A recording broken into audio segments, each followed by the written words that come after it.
Pertama-tama, kita akan membahas muatan IPS. Kemerdekaan Indonesia didapatkan dengan cara yang tidak mudah.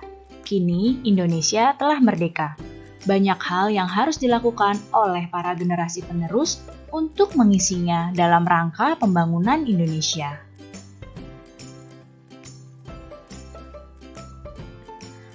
Pembangunan nasional Indonesia merupakan pembangunan semua aspek dan bidang kehidupan, tidak hanya pembangunan fisik, tetapi juga manusia Indonesia seutuhnya. Berikut ini adalah beberapa contoh kegiatan pembangunan. Ada pembangunan pasar, kemudian pembangunan sekolah, pembangunan jalan, pembangunan jembatan, dan pembangunan tempat ibadah.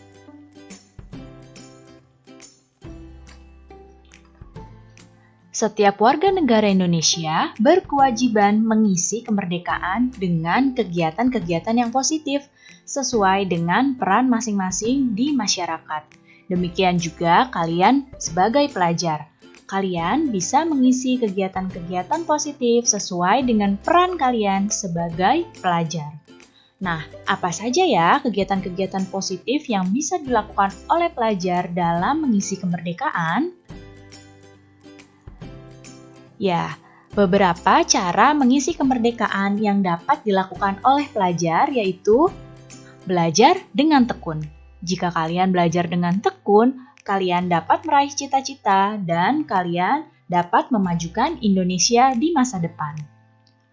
Kemudian, mengikuti kegiatan pramuka. Kegiatan pramuka ini juga memiliki banyak manfaat untuk kalian.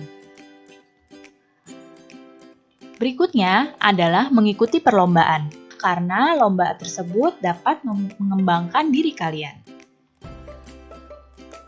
Dan juga mempelajari kesenian daerah. Dengan mempelajari kesenian daerah, maka kesenian daerah milik Indonesia akan terus lestari.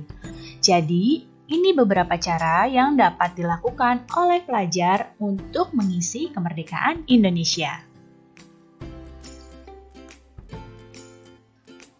Mengisi kemerdekaan dapat dilakukan dengan mengamalkan nilai-nilai Pancasila dalam kehidupan sehari-hari. Bicara tentang Pancasila, bagaimana ya sejarah lahirnya Pancasila? Adakah di antara kalian yang tahu? Ya, Pancasila itu berasal dari bahasa Sangsekerta, yaitu panca dan sila. Panca artinya 5 dan sila artinya dasar. Jadi Pancasila memiliki arti 5 dasar atau 5 asas. Berikut ini adalah usulan-usulan dasar negara yang disampaikan oleh beberapa tokoh. Jadi sebelum lahirnya Pancasila, ada beberapa tokoh yang memberikan usulan untuk dasar negara kita. Yang pertama, usul disampaikan oleh Muhammad Yamin pada tanggal 29 Mei 1945. Di sini, Muhammad Yamin memberikan usulan 5 untuk dasar negara, yaitu peri kebangsaan, peri kemanusiaan, peri ketuhanan, peri kerakyatan, dan kesejahteraan rakyat. Kemudian, ada Profesor Dr. Mr. Supomo yang memberikan usulan dasar negara pada tanggal 31 Mei 1945. Usul dari beliau adalah persatuan, kekeluargaan, keseimbangan lahir batin, musyawarah, dan keadilan rakyat. Serta satu lagi tokoh yang memberikan usul dasar negara adalah Insinyur Soekarno. Insinyur Soekarno memberikan usul pada tanggal 1 Juni 1945. Usul dari Insinyur Soekarno adalah internasionalisme, peri kemanusiaan, mufakat atau demokrasi, kesejahteraan sosial, dan ketuhanan yang Maha Esa. Kita akan melihat foto dari tokoh-tokoh yang memberikan usulan dasar negara. Ya, ini adalah Muhammad Yamin, yang ini adalah Supomo, dan yang ini adalah Soekarno.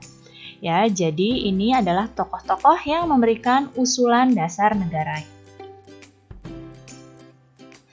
Pada tanggal 18 Agustus 1945, disahkanlah Undang-Undang Dasar 1945.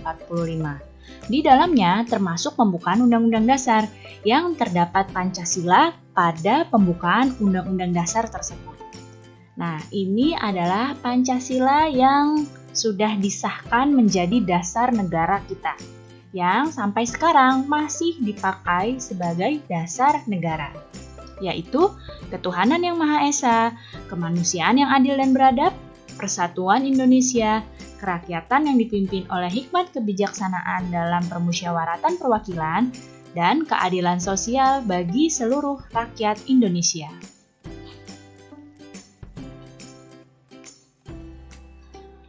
Negara Indonesia merupakan negara yang kaya akan kebudayaan.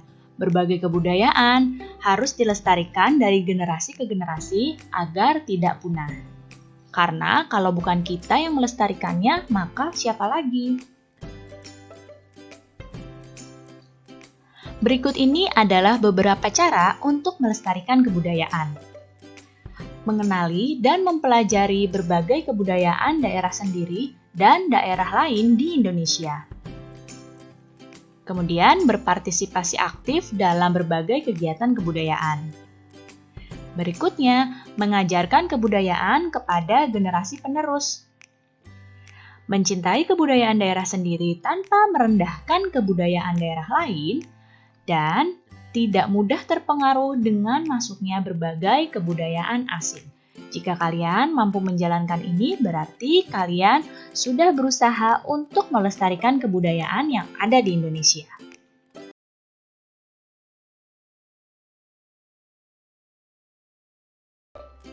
Tahukah kamu, Pancasila memiliki beberapa fungsi dan kedudukan dalam masyarakat Indonesia? Berikut ini adalah fungsi dan kedudukan Pancasila dalam masyarakat Indonesia. Sekarang kita akan mempelajari muatan PPKN. Fungsi dan kedudukan yang pertama adalah Pancasila sebagai dasar negara. Artinya di sini, Pancasila adalah sumber dan dasar segala aturan hukum di Indonesia. Yang kedua, Pancasila sebagai pandangan hidup atau ideologi bangsa. Artinya, Pancasila adalah nilai yang ideal untuk diwujudkan di masyarakat. Dan yang ketiga adalah Pancasila sebagai kepribadian bangsa.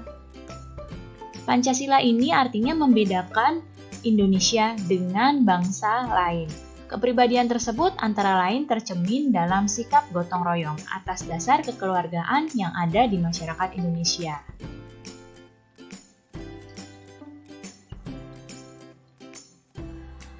Dengan fungsi dan kedudukan Pancasila dalam masyarakat tersebut, nilai-nilai luhur Pancasila menjadi landasan hidup bermasyarakat di Indonesia yang terdiri dari beragam suku, ras, dan juga agama, serta budaya.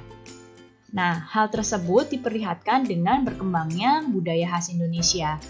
Berikut ini adalah budaya khas Indonesia. Yang pertama adalah gotong royong. Gotong royong ini merupakan saling membantu secara sukarela, ya, tanpa melihat perbedaan suku, ras, agama, maupun kebudayaan. Budaya khas Indonesia yang berikutnya adalah musyawarah. Budaya musyawarah ini adalah budaya untuk menyelesaikan masalah secara bersama-sama dan kekeluargaan. Hal ini dilakukan dengan menghargai dan menghormati perbedaan pendapat yang terjadi di dalamnya. Tujuannya adalah untuk menghasilkan suatu keputusan yang bermanfaat bagi kepentingan bersama. Dan budaya khas Indonesia berikutnya adalah toleransi.